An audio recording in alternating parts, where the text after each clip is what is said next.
Hi, I'm Mama Zyril Jane Jacinto, a transgender woman.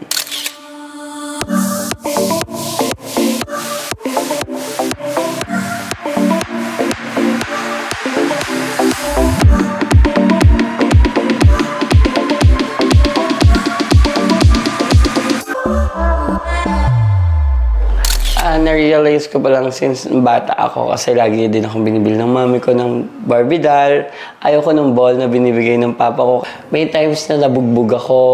May times na hinahabol ako ng pamalo kasi ayaw nila na magiging bading ako. Pero nung nag-come out talaga ako, sineparate ko na yung sarili ko na tumayo ako sa sarili kong paa. Nag-work ako.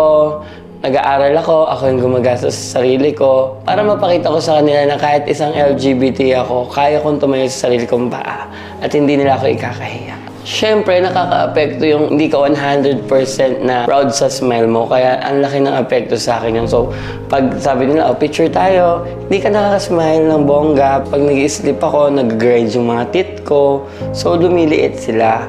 Hindi ako pala smile. Kaya po ako nagpa-makeover ng smile ko sa Urban Smile kasi gusto ko ma-fulfill yung perfect smile na gusto ko. And sa work ko, kailangan ko rin ng magandang smile para laging perfect smile sa mga client ko. Dito sa Urban Smile Dental Clinic, lahat kami ay pantay-pantay. Lahat kami ina-assist nila, lahat kami good mood sila lagi sa amin. Hindi sila yung porket LGBT ka, hindi ka nila yung uunahin o hindi ka nila papansinin.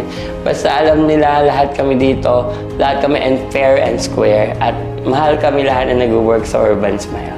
Talagang napakalaki ng pasalamat ko kasi ang ganda ng ngiti ko, ang ganda daw ng smile ko, sabi ng mga barkado ko, sa mga clients ko.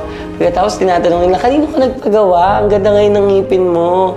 Iyan ang ngiti namin dito sa Urban Smile. Para sa aming mga LGBT or mga transgender, ito yung nagbibigay sa'yo ng 100% confidence na humarap sa kanila ng taas noo. Describe my smile in one word. Confident.